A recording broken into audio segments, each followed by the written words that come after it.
Hello everyone, good evening, सत श्री अकाल। कैसे हैं आप लोग? आई होप कि आप सभी लोग बहुत अच्छे होंगे।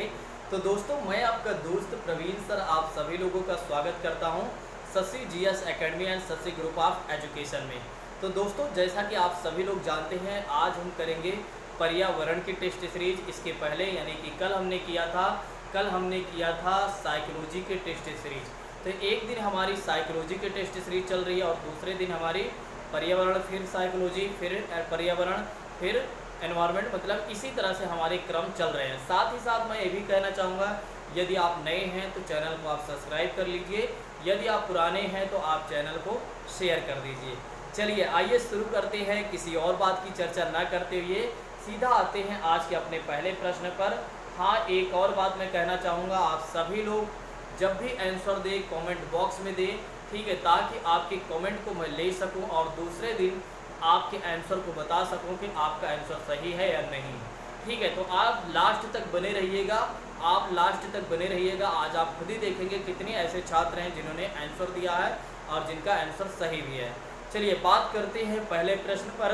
आज का जो हमारा पहला प्रश्न है मेरे प्रिय साथियों, सजीवों को 5 जगतों में किसने विभाजित किया है? रॉबर्ट हुक ने, कैरोलिनियस ने। एक मिनट दोस्तों, आप लोग तब तक आंसर करिए। हाँ, कैरोलस लीनियस ने, आर.एच. व्हिटेकर ने और चार्ल्स व्हिटेकर ने और चार्ल्स डार्विन ने। जल्दी से इसका आंसर करिए, बिल्कुल भी आपके पास समय नहीं है, तो इसका आंसर हो जाएगा मेरे प्रिय साथियों कि सजीवों को 5 जगतों में विभाजित किसने किया था? आर.एच. व्हिटेकर ने किया था। आर.एच. व्हिटेकर ने किया था, इस बात को ध्यान रखिएगा। चलिए अगले क्वेश्चन की बात करते हैं। ठीक है, अगले क्वेश्चन की बात करते हैं। तो जीवाणुओं का अध्ययन किस जगत में किया जाता है? जीवाणुओं का अध्ययन किस जगत में किया जाता है? पहला ऑप्शन है पादप, दूसरा ऑप्शन है मोनेरा, तीसरा ऑप्शन है प्रोटिस्टा और चौथा ऑप्शन है जंतु। जल्दी से इसका आंसर करिए मेरे प्रिय साथियों, फटाफट आंसर करते चलिए, इसमें तो आपको समय लेना ही नहीं चाहिए था। तो जीवाणुओं का अध्ययन किया जाता है मोनेरा जगत में, इस बात को ध्यान रखिएगा। चलिए अगले क्वेश्चन की बात करते हैं। अगला क्वेश्चन है, जीवाणु विज्ञान के जनक हैं एंटोनी वॉन ल्यूवेनहॉक और डीजे इवानोस्की और रॉबर्ट ब्राउन और इनमें से कोई नहीं। देखिए इसमें थोड़ा सा स्पेलिंग एरर है, लेकिन आप मुझे लगता है समझ जाएंगे। ठीक है, स्पेलिंग एरर पर मत ज़्यादा ध्यान दीजिए, आप थोड़ा से इतना तो समझदार होंगे ही। तो इसका आंसर हो जाएगा मेरे प्रिय साथियों, इसका आंसर हो जाएगा एंटोनी वॉन ल्यूवेनहॉक ने। ठीक है, इसको ध्यान रखिएगा, जीवाणु विज्ञान के जनक हैं। अगले क्वेश्चन की बात करते हैं। निम्नलिखित जीवों में से कौन सा मुख्य रूप से गर्म और आर्द्र स्थान में पर पाए जाते हैं? निम्नलिखित जीवों में से कौन सा जीव मुख्य रूप से गर्म और आर्द्र स्थान पर पाए जाते हैं? पहला ऑप्शन है जीवाणु, दूसरा ऑप्शन है कवक, तीसरा ऑप्शन है प्रोटिस्टा और चौथा ऑप्शन है विषाणु। जल्दी से इसका आंसर करिए, फटाफट आंसर करते चलिए। तो इसका आंसर हो जाएगा मेरे प्रिय साथियों, इसका आंसर हो जाएगा कवक। तो ध्यान रखिएगा, कवक एक ऐसा जीव है जो गर्म और आर्द्र स्थान पर पाया जाएगा, इस बात को ध्यान रखिएगा। चलिए बेकरी उद्योग में प्रयोग किए जाने वाले कवक बताइए। बेकरी उद्योग में प्रयोग किए जाने वाला कवक का नाम बताइए। पेंसिलिन और मशरूम, ईस्ट खमीर, ये सभी। जल्दी से इसका आंसर करिए, फटाफट आंसर करते चलिए, और यदि आप नए हैं तो सब्सक्राइब कर लीजिए। तो बेकरी उद्योग में प्रयोग किया जाने वाला जो कवक होता है वो ईस्ट खमीर होता है, इस बात को ध्यान रखिएगा। चलिए लाइकेन यानी कि सैग सहजीविता का उदाहरण है।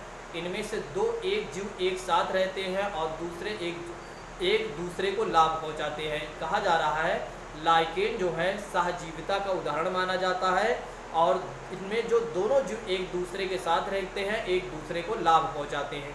ये दोनों जीव कौन से हैं? पहला ऑप्शन है जीवाणु और कवक, दूसरा ऑप्शन है शैवाल और कवक, तीसरा ऑप्शन है कवक और अमीबा और चौथा ऑप्शन है अमीबा और विषाणु। जल्दी से इसका आंसर करिए। तो इसका आंसर हो जाएगा मेरे प्रिय साथियों, इसका आंसर हो जाएगा शैवाल और कवक। शैवाल और कवक जो हैं ये सहजीविता के उदाहरण हैं। लाइकेन का सहजीविता लाइकेन का उदाहरण है और दोनों एक दूसरे को क्या करते हैं, लाभ पहुंचाते हैं, इस बात को ध्यान रखिएगा। चलिए अगले क्वेश्चन की बात करते हैं। लाइकेन किस प्रकार के प्रदूषण के प्राकृतिक सूचक है? लाइकेन किस प्रकार के प्रदूषण के प्राकृतिक सूचक है? पहला ऑप्शन है जल प्रदूषण, दूसरा ऑप्शन है ध्वनि प्रदूषण, तीसरा ऑप्शन है वायु प्रदूषण, चौथा ऑप्शन में सभी के जल्दी से इसका आंसर करिए, बिल्कुल फटाफट आंसर करते चलिए। नहीं आ रहा है तो कोई बात नहीं है, मैं आपको बता देता हूँ। तो लाइकेन किस प्रकार का प्रदूषण है प्राकृतिक सूचक के अंतर्गत? वायु प्रदूषण है, वायु प्रदूषण है, इस बात को ध्यान रखिएगा। चलिए अगले क्वेश्चन की बात करते हैं। पादप जगत के जनक कौन है? पादप जगत के जनक कौन है? पहला ऑप्शन है अरस्तु, दूसरा ऑप्शन है थियोफ्रेस्टस, तीसरा ऑप्शन है चार्ल्स डार्विन, चौथा ऑप्शन है लैमार्क। फटाफट आंसर करते चलिए, लाइक जरूर कर दिया करें, लास्ट में जाते जाते लाइक कर दिया करें और शेयर भी कर दिया करें, बार बार कहने में अच्छा नहीं लगता। तो पादप जगत के जनक कौन है? थियोफ्रेस्टस है, थियोफ्रेस्टस है, इस बात को ध्यान रखिएगा। निम्नलिखित में से कौन सा एक वृक्ष नहीं है? निम्नलिखित में से कौन सा एक वृक्ष नहीं है? पीपल, सुंदरी, कीकर, केला। कल एक सोन कुमार नाम से एक लोग जुड़े थे जिनके काफ़ी क्वेश्चन सही हुए थे। बिल्कुल बहुत अच्छा आपकी तैयारी हुई है, बिल्कुल इसी तरह से आप तैयारी करते रहिए। इस वर्ष आप ज़रूर टीचर बनेंगे या जिस चीज़ की आप तैयारी कर रहे हैं आप ज़रूर उसमें सफलता पाएंगे। ठीक है, बस आप हमारे साथ लगे रहिए और जितना सेल्फ स्टडी हो सकता है उतना मेहनत करते रहिए। यदि आपको किसी और प्रकार की ज़रूरत है, आवश्यकता है सहायता की, यानी कि कोई नोट्स चाहिए या किसी भी प्रकार की आपको सहायता चाहिए तो आप हमें कांटेक्ट कर सकते हैं। हमारा नंबर लिख लीजिए 8920340192। केवल मैसेज करिएगा, प्लीज़ कॉल मत करिएगा। ठीक है, कॉल बहुत कम ही मैं पिकअप कर पाता हूं, तो आप केवल और केवल हमें व्हाट्सअप करिएगा। ठीक है, व्हाट्सअप या मैसेज करिएगा, हम आपके आंसर का आपके क्वेश्चन का जरूर रिप्लाई करेंगे। तो निम्न में से कौन सा एक वृक्ष नहीं है? पीपल, सुंदरी, कीकर, केला। जल्दी से इसका आंसर बताइए। तो इसका आंसर हो जाएगा प्रिय दोस्तों, तो इसका आंसर हो जाएगा केला। केला वृक्ष में नहीं आता है, इस बात को ध्यान रखिएगा। ठीक है, जो हमारे यहाँ 3 बजे क्लास ले रहे हैं, जो छात्र हमारे यहाँ 3 बजे यानी कि 3 o'clock पर 3 PM, ठीक है, क्लास ले रहे हैं, सीटेट की क्लास ले रहे हैं और रीड की क्लास ले रहे हैं, उनके सारे आंसर सही हो रहे, सारे क्वेश्चन सही हो रहे होंगे। उसके पीछे का मूल कारण ये है, ये सारी चीज़ें मैंने उनको पढ़ा दिया है, ये सारी चीज़ें मैंने उनको पढ़ा दिया है। कुछ चीज़ें बची हुई हैं जो मैं पढ़ा रहा हूँ। ठीक है, तो लगभग उनके सारे क्वेश्चन सही हो रहे होंगे। उनको बहुत खुशी मिल रही होगी कि वाकई में जो सर ने पढ़ाया बिल्कुल वही टेस्ट सीरीज, वही हूबहू एक तरीके से प्रीवियस ईयर के क्वेश्चन भी मिल रहे हैं। तो इसका मतलब ये है कि हमारी दिशा सही है, बस हमें क्या करना है, केवल और केवल मेहनत करना है, रिवीजन करना है बस। तो प्रकाश संश्लेषण क्रिया में पादपों के द्वारा वातावरण में से कौन सी गैस अवशोषित होती है? पहला ऑप्शन है ऑक्सीजन, दूसरा ऑप्शन है नाइट्रोजन, तीसरा ऑप्शन है कार्बन डाइऑक्साइड और चौथा ऑप्शन है जल वाष्प। जल्दी से इसका आंसर करिए। तो इसका आंसर हो जाएगा प्रकाश संश्लेषण क्रिया में पादपों के द्वारा वातावरण में कौन सी गैस अवशोषित होती है मेरे प्रिय साथियों? तो इसका आंसर हो जाएगा सी ऑप्शन इज राइट, यानी कार्बन डाइऑक्साइड। इस बात को ध्यान रखिएगा। ठीक है, कार्बन डाइऑक्साइड क्या करता है, पादप क्या करता है, उसको वातावरण यानी गैस को अवशोषित करता है, ऑक्सीजन को छोड़ता है। इस बात को ध्यान रखिएगा। चलिए अगले क्वेश्चन की बात करते हैं कि बहुत ही अच्छा प्रश्न है। ठीक है, यहाँ आपको सोचना चाहिए एक बार। कांटेनुमा पत्तियों को दर्शाकर, दरअसल क्या हुआ एक बार समझिएगा। एक टीचर आता है पढ़ाने और टीचर ने क्या किया, एक पेड़ बनाता है यानी कि पत्ती बनाता है, एक पेड़ बनाता है और उसमें जो पत्तियाँ लगा देता है वो सूखी पत्तियाँ होती है। कैसी पत्तियाँ होती है? कांटेनुमा। ठीक है, वे पत्तियाँ कैसी होती हैं? कांटेनुमा होती है। और यहाँ पर कहा जा रहा है कि टीचर जो कांटेनुमा पत्तियों को दर्शाकर पढ़ा रहा है किस प्रकार का पौधा है, किस प्रकार का पौधा है? पहला ऑप्शन है स्थलीय, जलीय, उभयधर्मी और मरुस्थलीय। किस प्रकार का, मतलब कैसे चीज़ों को पढ़ा रहा है, किस प्रकार के पौधों के बारे में वो पढ़ा रहा है? तो इसका आंसर हो जाएगा मरुस्थलीय। तो इसका आंसर मरुस्थलीय हो जाएगा। इसका मतलब ये कहा जा रहा है, इसका मतलब अभी आपको समझ में आ जाना चाहिए था कि जहाँ पर भी कांटेनुमा पत्तियाँ होंगी, जहाँ पर कांटेनुमा जिनकी पत्तियाँ होंगी, ये समझ लीजिएगा वे पेड़ रेगिस्तानी क्षेत्र या मरुस्थलीय क्षेत्र के माने जाते हैं। वे शुष्क क्षेत्रों के माने जाते हैं क्योंकि वे शुष्क क्षेत्र में रहते हैं। वहाँ वे क्या करते हैं, पहले उनकी पत्तियाँ काफ़ी ठीक ठाक होती हैं, लेकिन दरअसल क्या होता है, जब वहाँ पर का वातावरण बिल्कुल शुष्क होता है तो वे अपने पत्तियों को कांटे में तब्दील कर लेते हैं ताकि उनके जीवन की सुरक्षा हो सके। ठीक है, तो ताकि उनका आर्द्रता ज़्यादा ना हो सके, इसलिए ऐसे करते हैं। चलिए नेक्स्ट क्वेश्चन की बात करते हैं। निम्नलिखित में से कौन सा एक वृक्ष का उदाहरण है? निम्नलिखित में से कौन सा एक वृक्ष का उदाहरण है? पहला ऑप्शन है बरगद, दूसरा ऑप्शन है गुलाब, तीसरा ऑप्शन है मेहंदी, चौथा ऑप्शन है तुलसी। जल्दी से इसका आंसर करिए, फटाफट आंसर करते चलिए। यदि आप नए हैं तो चैनल को सब्सक्राइब कर लीजिए और पुराने हैं तो जल्दी से शेयर कर दीजिए। तो इसका आंसर हो जाएगा दोस्तों बरगद। बरगद। तो यहाँ पर पूछा जा रहा है कि निम्नलिखित में से कौन सा पौधा है जो वृक्ष है? तो वृक्ष इसमें केवल और केवल बरगद है, बाकी सब फूल है। चलिए अगले क्वेश्चन की बात करते हैं। कीटभक्षी। कीटभक्षी पादप जिस मृदा पर उगते हैं उनमें से कौन सा तत्व नहीं होता है, यानी उनके पास कौन सा तत्व नहीं होता है? पहला ऑप्शन है नाइट्रोजन, दूसरा ऑप्शन है कार्बन, तीसरा ऑप्शन है सल्फर, चौथा ऑप्शन है पोटेशियम। जल्दी से इसका आंसर करिए। देखिए हरियाणा टेट में भी बिल्कुल सरल प्रश्न पूछे जाते हैं, यानी कि एक बार यदि आप Shashi GS academy and Vyom academy से जुड़कर यदि आप मेरे द्वारा पढ़ाए गए चीज़ों को यदि आप एक बार कंठस्थ कर लेते हैं और नोट्स बना लेते हैं तो भारत की कोई भी परीक्षा दीजिए टीचर से संबंधित, मैं गारंटी लेता हूं कि यदि आप मुझसे पूरी साइकोलॉजी, पूरा इन्वायरमेंट एक बार पढ़ लीजिए, मात्र 3 मंथ से, दोनों चीज़ें 3 मंथ से, मतलब 6 महीने में, 6 महीने नहीं 3 मंथ से ही, 3 मंथ से साइकोलॉजी पढ़ लीजिए और 3 मंथ से ही, 3 मंथ यानी 3 महीने ही आप हमसे पढ़ लीजिए, इन्वायरमेंट पढ़ लीजिए। मैं आपको गारंटी देता हूँ कि पूरे भारत में कोई भी एग्ज़ाम आप दीजिए टीचर से संबंधित, आपके बहुत ही रेयर केस में प्रश्न गलत होंगे। मान के चलिए आप 95% क्वेश्चन सही करके आएंगे, ये मैं आपसे गारंटी देता हूँ आपको। तो कीटभक्षी पादप जिस मृदा पर उगते हैं उनमें से कौन सा तत्व तो नहीं होता है? पहला ऑप्शन है नाइट्रोजन, दूसरा ऑप्शन है कार्बन, सॉरी इसका आंसर हमें बताना था तो इसका आंसर हो जाएगा नाइट्रोजन। चलिए अगले क्वेश्चन की बात करते हैं। अगला क्वेश्चन कहता है कि इनमें से कौन सा द्विबीजपत्री पौधा है? द्विबीजपत्री पौधा कौन सा है? बांस, केला, गन्ना, सरसों। देखिए यूपी टेट 2014 का बिल्कुल तुच्छ सा प्रश्न पूछा है, बिल्कुल छोटा सा प्रश्न है, तो इसका आंसर हो जाएगा मेरे प्रिय साथियों सरसों। तो इसका आंसर हो जाएगा मेरे प्रिय साथियों और सरसों हो जाएगा। तो इनमें से कौन सा द्विबीजपत्री पौधा है? सरसों है, इस बात को ध्यान रखिएगा। चलिए अगले क्वेश्चन की बात करते हैं। ये भी यूपी टेट का सबसे सरल प्रश्न है। पौधों में जल का अधिग्रहण किसके द्वारा होता है? पौधों में जल का अधिग्रहण किसके द्वारा होता है? पहला ऑप्शन है जाइलम, दूसरा ऑप्शन है फ्लोएम और तीसरा ऑप्शन है कैम्बियम, चौथा ऑप्शन है पेलिसेड। जल्दी से इसका आंसर करिए, फटाफट आंसर करते चलिए। नहीं आ रहा है तो कोई बात नहीं, मैं आपको बताऊंगा और क्लास से आप लोग जरूर जुड़िए और लास्ट तक जुड़े रहिए। मैं डेफिनेटली कहता हूँ आपको जरूर कुछ ना कुछ सीखने को मिलेगा। तो पौधों में जल का अधिग्रहण किसके द्वारा होता है? जाइलम के द्वारा होता है, जाइलम के द्वारा होता है। Option A is right. चलिए सीटेट 2014 का प्रश्न है। निम्न में से कौन सा अलग समूह से संबंधित है? आम, इमली, नारियल, नीम। जल्दी से इसका आंसर बताइए, कौन इसमें से भिन्न है? देखिए रीजनिंग के जैसे प्रश्न है ये, बिल्कुल रीजनिंग। अगर आपको याद हो तो क्लासिफिकेशन सर ने कभी आपको पढ़ाया या आपने पढ़ा हो तो इसमें आपको कौन सा अलग है इसका बताना है। तो क्लासिफिकेशन में कुछ इसी तरह से रहता है। तो इसका आंसर हो जाएगा मेरे प्रिय साथियों नीम। नीम अलग है, नीम अलग है, बाकी सब एक जैसे हैं।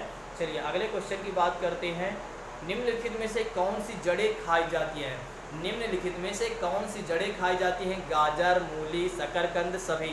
जल्दी से इसका आंसर करिए। जो हमारे यहाँ 3 बजे क्लास कर रहे हैं, जो हमारे यहाँ 3 बजे क्लास कर रहे हैं, ऑनलाइन क्लास कर रहे हैं गूगल मीट ऐप के माध्यम से, उनसे पूछिए, उनके सारे प्रश्न सही हो रहे होंगे। उनके सारे प्रश्न सही हो रहे होंगे क्योंकि उनको मैंने पढ़ा दिया है। अभी ऑफलाइन छात्रों को मैंने नहीं पढ़ाया। तो आप भी जुड़िए। यदि आप नए हैं, यदि आप पिछले 2-3 सालों से लगातार पेपर दे रहे हैं, आपका सिलेक्शन नहीं हो रहा है, तो एक बार आप Shashi GS academy and Vyom academy से जुड़िए। मैं डेफिनेटली कहता हूं कि आपका सिलेक्शन इसी वर्ष हो जाएगा। निम्नलिखित में से कौन सी जड़ें पाई जाती हैं? गाजर, मूली, शकरकंद, सभी। तो इसका आंसर हो जाएगा मेरे प्रिय साथियों। तो निम्नलिखित में से कौन सी जड़ें खाई जाती हैं? कौन सी जड़ें खाई जाती हैं? सभी, गाजर, मूली, शकरकंद। अमरवेल किसका उदाहरण है? अमरवेल किसका उदाहरण है? रेशेदार जड़ का, परजीवी जड़ का और स्तंभ जड़ का, स्तंभ जड़ का। जल्दी से इसका आंसर करिए, फटाफट आंसर करते चलिए।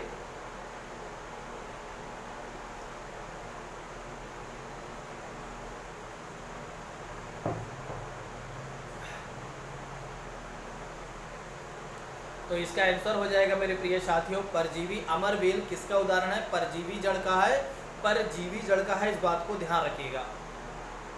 चलिए अगले क्वेश्चन की बात करते हैं। आलू, प्याज, अदरक आदि में खाए जाने वाला भाग कौन सा है? आलू, प्याज, अदरक आदि में खाए जाने वाला भाग कौन सा है? जड़, तना, फूल, पत्तियां। ठीक है, ऑनलाइन में मैंने सब करवा दिया। ऑनलाइन वाले छात्र के सारे क्वेश्चन सही हो रहेंगे। यदि वे सही नहीं कर पा रहे तो उसके पीछे का मूल कारण वे स्वयं है। ठीक है, इसके पीछे का मूल कारण वे स्वयं है, इसका मतलब वे रिवीजन नहीं कर रहे हैं, इसलिए उनके क्वेश्चन गलत हो रहे हैं।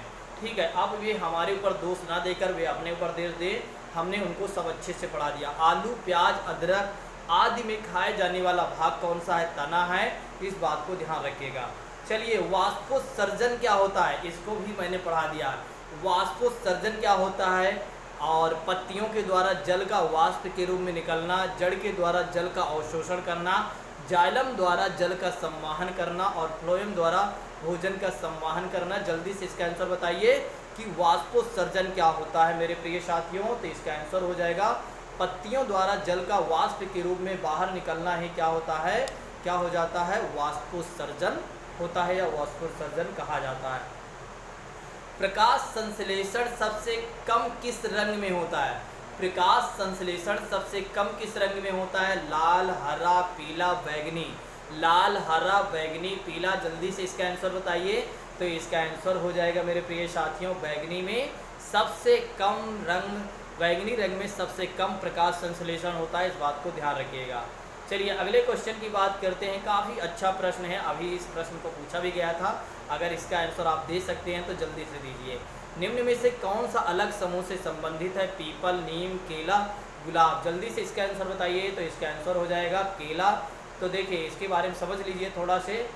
पीपल, नीम और गुलाब में पत्तियां जालिका रूप में होती हैं, परंतु केले में जो पत्तियां होती है वो समानांतर होती हैं, इस बात को ध्यान रखिएगा, इसलिए यह सही है। चलिए अगले क्वेश्चन की बात करते हैं। सीटेड का प्रश्न, बिल्कुल सीटेड दादा सबसे अच्छा प्रश्न पूछते हैं। पहला क्वेश्चन है, कथन कह रहा है सत्य कौन सा है? ऑप्शन सुनिएगा और समझिएगा। जिन पौधों में मुसला जड़ होती है उनकी पत्तियों में जलिका सिरा विन्यास पाया जाता है। दूसरा ऑप्शन कहता है कि जिन पौधों में मुसला जड़ होती है उनकी पत्तियों में समानांतर सिरा विन्यास पाया जाता है। और तीसरा ऑप्शन कहता है कि जिन पौधों में जकड़ा जड़ होती है उनकी पत्तियों में जलिका सिरा विन्यास पाई जाती है। और चौथा ऑप्शन है उपरोक्त सभी। जल्दी से इसका आंसर बताइए, जल्दी से इसका आंसर बताइए। तो इसका आंसर हो जाएगा ए ऑप्शन इज राइट। जिन पत्तियों में मुसला जड़ होती है उनकी पत्तियों में जलिका सिरा विन्यास पाया जाता है, इस बात को ध्यान रखिएगा। नागफनी, बिल्कुल आज ही मैंने इसको पढ़ाया था, सुबह 6:30 बजे वाले बैच में इसको मैंने पढ़ाया था। ठीक है, चलिए बात करते हैं नागफनी कैक्टस में प्रकाश संश्लेषण होता है तने में, पत्तियों में, दोनों में, कांटों में। जल्दी से इसका आंसर बताइए, जल्दी से इसका आंसर बताइए मेरे प्रिय साथियों। तो इसका आंसर हो जाएगा नागफनी यानी कैक्टस में प्रकाश संश्लेषण जो होता है तने में होता है, तने में होता है, इस बात को ध्यान रखिएगा। चलिए अगले प्रश्न की बात करते हैं। पौधा का प्रजनन अंग होता है, पौधे का प्रजनन अंग होता है जड़, तना, पत्तियां, फूल। जल्दी से इसका आंसर करिए, साथ ही साथ आप शेयर कर दीजिए, तो लाइक जरूर कर दिया करें लास्ट में जाते समय। पौधे का प्रजनन अंग होता है फूल। पौधे का प्रजनन अंग किसे माना गया है? फूल को माना गया है। कली की रक्षा कौन करता है? कली की रक्षा कौन करता है? कली की रक्षा कौन करता है? माली करता है, बच्चे करते हैं, बाह्य दल पुंज करते हैं या दल पुंज करते हैं? जल्दी से इसका आंसर बताइए, जल्दी से इसका आंसर बताइए मेरे प्रिय साथियों। तो इसका आंसर हो जाएगा बाह्य दल पुंज हो जाएगा। तो कली की रक्षा कौन करता है? बाह्य दल पुंज करता है, इस बात को ध्यान रखिएगा। चलिए अगले क्वेश्चन की बात करते हैं। पृथ्वी का अपमार्जक कौन होता है? यूपी टेट जनवरी का पूछा गया है प्रश्न है। तो पृथ्वी का अपमार्जक कौन होता है? जीवाणु व कवक होता है, मृदा व जल होता है, पशु होता है, पक्षी। जल्दी से इसका आंसर करिए। यूपी टेट का सबसे फेवरेट क्वेश्चन प्रत्येक ईयर आ जाता है, एक साल छोड़कर दूसरे साल जरूर पूछा जाएगा, क्योंकि एग्जामिनर को यह प्रश्न पूछने में काफ़ी अच्छा लगता है। तो अपमार्जक, पृथ्वी का अपमार्जक कौन होता है? जीवाणु व कवक। तो अब घटक के रूप में पक्षी को रखा गया है, अपमार्जक की बात की गई है। चलिए अगले क्वेश्चन की बात करते हैं।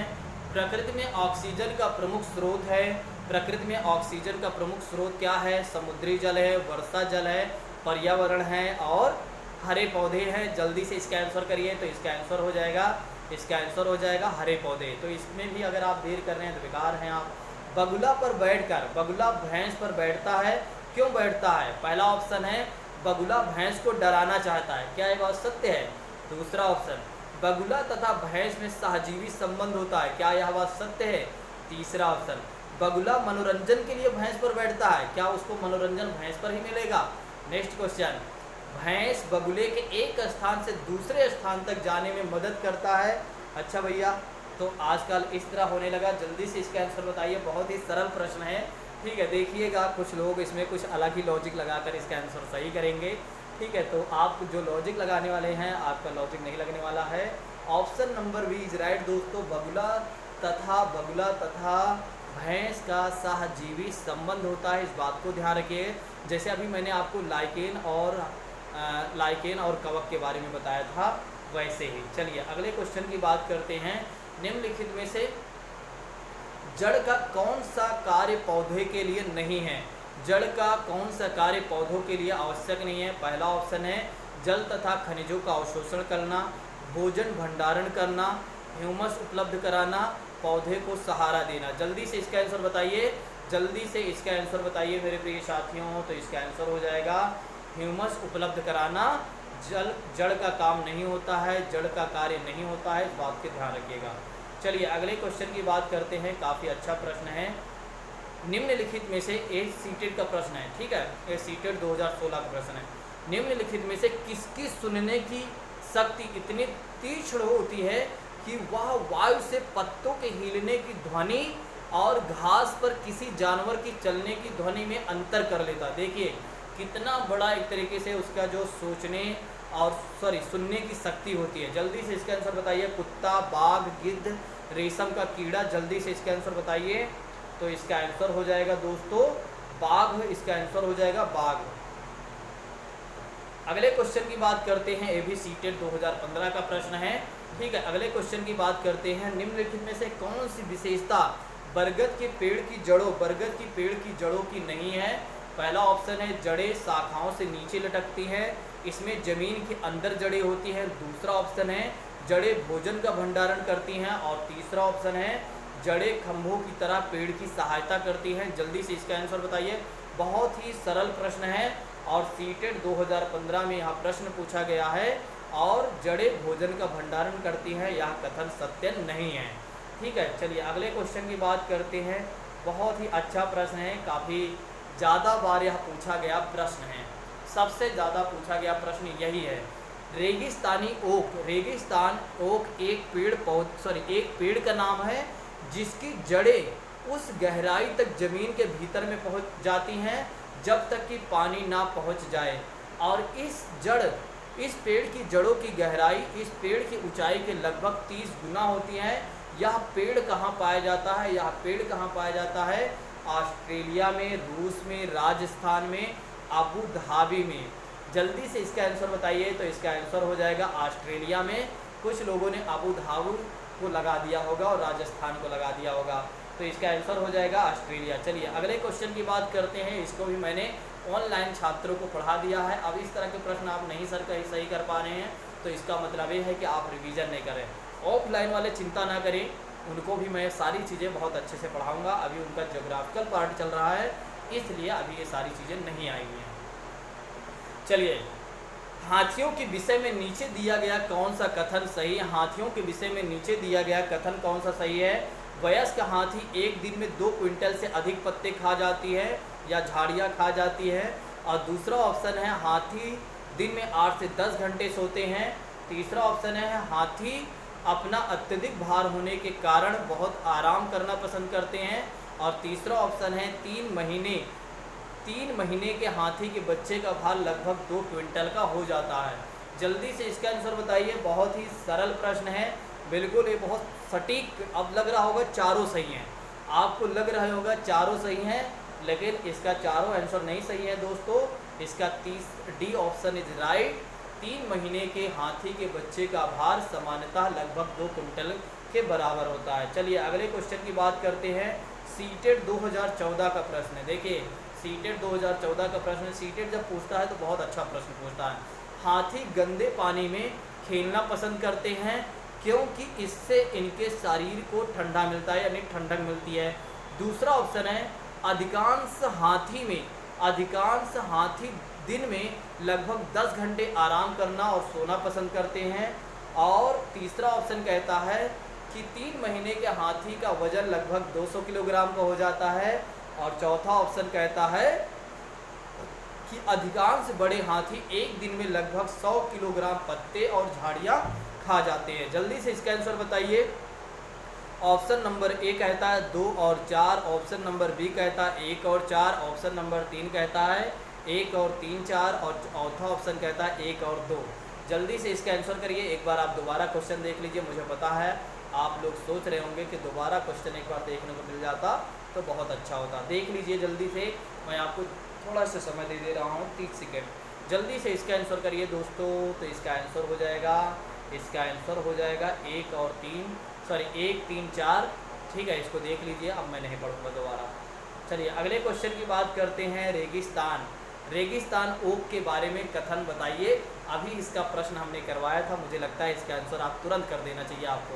यह पेड़ ऑस्ट्रेलिया में पाया जाता है। यह एक विशेष प्रकार का पेड़ है और जिसकी जड़ें टहनियों से लटकती हैं। दूसरा ऑप्शन। तीसरा ऑप्शन कहता है, अभी क्वेश्चन और है और ऑप्शन भी और है। इस पेड़ की जड़ें ज़मीन में उस गहराई तक पहुंच जाती हैं जब तक कि पानी तक ना पहुंच जाएं। और चौथा ऑप्शन है सॉरी दोस्तों, कि इस पेड़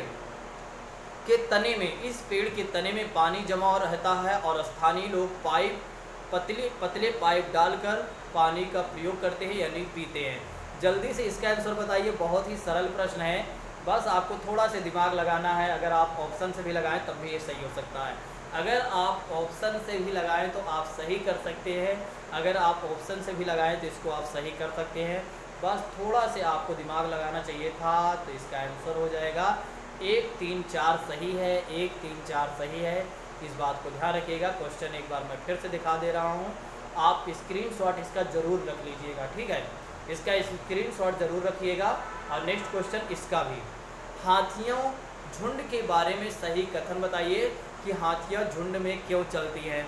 ठीक है, पहला ऑप्शन है हाथियों के झुंड में केवल हथनी और 14 से 15 वर्ष के बच्चे रहते हैं। हाथियों के झुंड में किसी एक ही परिवार के सदस्य रहते हैं। झुंड की सबसे बुजुर्ग हथनी ही पूरे झुंड की नेता होती है। और एक झुंड में हथनी और बच्चों की संख्या भी कितनी भी हो सकती है। जल्दी से एक बार क्वेश्चन दोबारा देख लीजिए, फिर मैं आपको दिखा देता हूँ ऑप्शन। तो इसको भी यदि आप चाहें तो कर सकते हैं। ऑप्शन से बहुत सरल प्रश्न है, ऑप्शन से आप कर सकते हैं। बस एक ऑप्शन आपको आना चाहिए तब आप कर सकते हैं। जल्दी से इसका आंसर बताइए। तो इसका आंसर बताइए। तो इसका आंसर हो जाएगा 1 और 3। एक चीज़ मैं आपको कॉमन बता देता हूँ, इस तरह के जब भी आपको प्रश्न मिले, आप मान के चलिए 70 से लेकर 85% तक 1 और 3 वाला आंसर सही होता है। अगर आपको ऑप्शन में इस तरह कूट वाले भाषा में मिलता है 1 और 3 मिल जाता है तो ये मान के चलिए इसको मैंने IAS तक में ट्राई किया है और ये चीज़ें हमारे आंसर भी सही हुई है। IAS PCS कई एग्जामों में को हमने दिया है और कई एग्जामों में कूट वाले भाषा को हमने बिल्कुल इसी आधार पर सही किया है, अगर मुझे जब उस समय नहीं आता था तब। चलिए अगले क्वेश्चन की बात करते हैं। पंखुड़ियों के अंदर फूल के बीच में कुछ पतली पाउडर जैसी रचनाएं दिखाई देती हैं, जिन्हें क्या कहते हैं। पंखुड़ियों के अंदर फूल के बीच में कुछ पतली पाउडर जैसी रचनाएं दिखाई देती हैं और जिन्हें क्या कहते हैं। परागकोश, पराग मूलांकर और वर्तिकाग्र। जल्दी से इसका आंसर करिए मेरे प्रिय साथियों। तो इसका आंसर हो जाएगा पराग, इस बात को ध्यान रखिएगा। चलिए अगले क्वेश्चन की बात करते हैं। काफ़ी अच्छा प्रश्न है।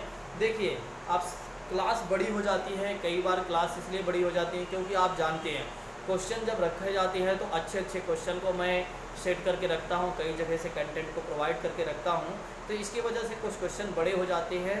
ठीक है, क्वेश्चन मैं आपको कभी नहीं चाहा हूँ कि मैं आपको छोटे छोटे प्रश्न देकर और आपके लुभावने वाले प्रश्न देकर आपको ये दिखाऊं कि आपके सारे आंसर सही हो रहे हैं और जब आप एग्ज़ाम में जाएं तो वहाँ पर आपको लगे कि सर ने हमारे साथ अन्याय किया। बिल्कुल मेरे मन में इस तरह के विचार नहीं रहते हैं। कि मैं अपने व्यूज और सब्सक्राइबर के लिए क्या करूं, आपके जीवन के साथ खिलवाड़ करूं। आप जो इतना हमारे ऊपर भरोसा करते हैं, बिल्कुल नहीं। ऐसे मैं अपने सिद्धांतों से कोई भरोसा नहीं कर सकता, सॉरी कोई भी अपने सिद्धांतों से मैं नहीं गुजर सकता, मतलब अपने सिद्धांतों के खिलाफ नहीं जा सकता है, बिल्कुल नहीं जा सकता हूँ।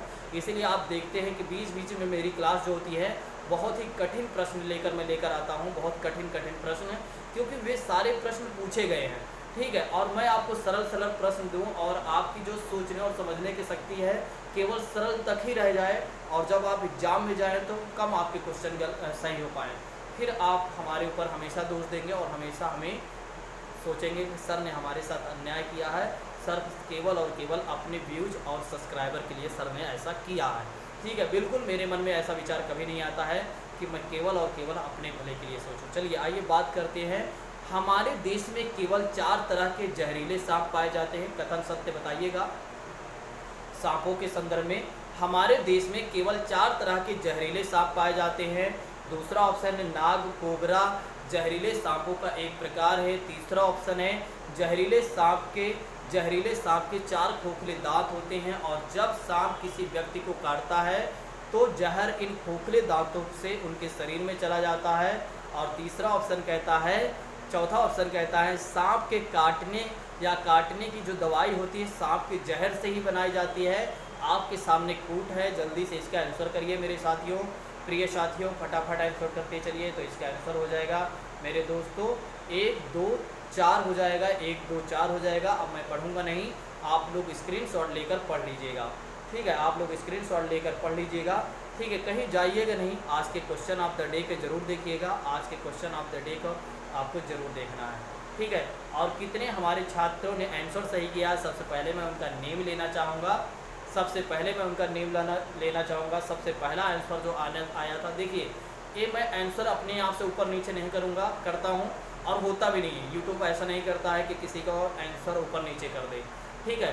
तो एक तरीके से जो पहले आंसर करेगा उसका पहला आंसर आएगा, ठीक है। तो बंटी पाल जी का आंसर सही था। बंटी जी बहुत अच्छा, इसी तरह से आप प्रदर्शन करते रहिए, इसी तरह से आप क्वेश्चन को सही करते रहिए। क्वेश्चन ऑफ द डे में आप भी हिस्सा लीजिए, आपका भी नेम लिया जाएगा। कमल सिंह जी है, कमल सिंह पिछले शुरुआत से ही लगे हैं, 2-4 क्लास इन्होंने नहीं अटेंड किया था, बाकी उसके बाद से सारी क्लास को ये फॉलो करते हैं और इनके काफ़ी क्वेश्चन सही होते हैं। शरणजीत कौर जी हैं, ठीक है। शरणजीत कौर जी के बारे में मैं आपको क्या बताऊँ, शरणजीत कौर जी बहुत परेशान थी, लेकिन अब मैं उनको देखता हूँ कि उनके क्वेश्चन बहुत सही होते हैं, ठीक है। जब इन्होंने एडमिशन लेने के लिए ऑनलाइन बहुत ज़्यादा इन्होंने सोच विचार किया था, ये सोच रहे थे कि क्या हम पर भरोसा किया जाए या नहीं, ठीक है। लेकिन शरणजीत जी ने जब ज्वाइन किया, इन्हें अच्छा लगा, क्लास अच्छी लगी, तब इन्होंने हमें थैंक यू भी बोला कि सर हमने आप पर भरोसा किया, मुझे विश्वास है कि आप ज़रूर हमारी सफलता तक आप अच्छा करेंगे। और मैं विश्वास दिलाता हूँ अभी भी, मैं इस बात की विश्वास दिलाता हूँ अभी भी कि मैं किसी एक भी छात्र के साथ कभी अन्याय नहीं करूँगा, हर एक छात्र के साथ न्याय करूँगा। यदि उसके साथ मैंने जो बताया है उसको मैं ज़रूर करूँगा, जो मैंने उनसे प्रॉमिस किया है उसको उतना मैं ज़रूर मेहनत करके दूंगा, ताकि अब वे अपना काम ईमानदारी से नहीं करते हैं तो वे जाने मैं अपना काम ईमानदारी से करता हूं तो मैं जानता हूं, ठीक है। तो मतलब कि एक ईमानदारी ही सबसे बड़ी बात होती है। तो चलिए आज के क्वेश्चन की बात कर लेते हैं। आज के क्वेश्चन का कल के क्वेश्चन का आंसर बता देता हूँ। अमूर्त बुद्धि किसी व्यक्ति की मदद करती है, और option number B is right दोस्तों, बी वाज राइट, यानी कि समस्या सुलझाने में। आज के क्वेश्चन आप देखिए और आप भी आंसर करिए और आपके भी नेम लिया जाएगा, कमेंट बॉक्स में आपको भी अप्रिसिएट किया जाएगा, ठीक है। बहुत ही जल्द मैं कुछ और अनाउंसमेंट करने वाला हूँ, बस आप धैर्य बनाए रखिए। बुद्धि वह तत्व है जो सब मानसिक योग्यताओं में समान रूप से सम्मिलित रहता है। यह परिभाषा इस शताब्दी की सबसे महत्वपूर्ण मनोवैज्ञानिक खोज का प्रतिष्ठान करती है। यह कथन किसका है? 4 ऑप्शन आपके सामने है मेरे प्रिय साथियों, इसका आंसर आप लोग जरूर करिएगा। और वो लाइव चैट में मत करिएगा, आप लोग लाइव चैट में कर देते हैं और लाइव चैट में मत करिएगा। जैसे क्लास ख़त्म होती है आफ्टर 1 मिनट बाद आप कमेंट बॉक्स में जाकर आप अपना आंसर दे सकते हैं। साथ ही साथ यदि आपको क्लास अच्छी लगती है तो आप फीडबैक दे दीजिएगा। यदि आपको क्लास अच्छी लगती है तो आप लाइक कर दीजिएगा, सब्सक्राइब कर दीजिएगा, अदरवाइज आप डिसलाइक का भी एक ऑप्शन होता है, आप डिसलाइक भी कर सकते हैं ताकि हमें पता चले कि हम में और सुधार करने की आवश्यकता है। चलिए आज की क्लास को हम यहीं पर स्थगित करते हैं। Thank you so much. जय हिंद दोस्तों।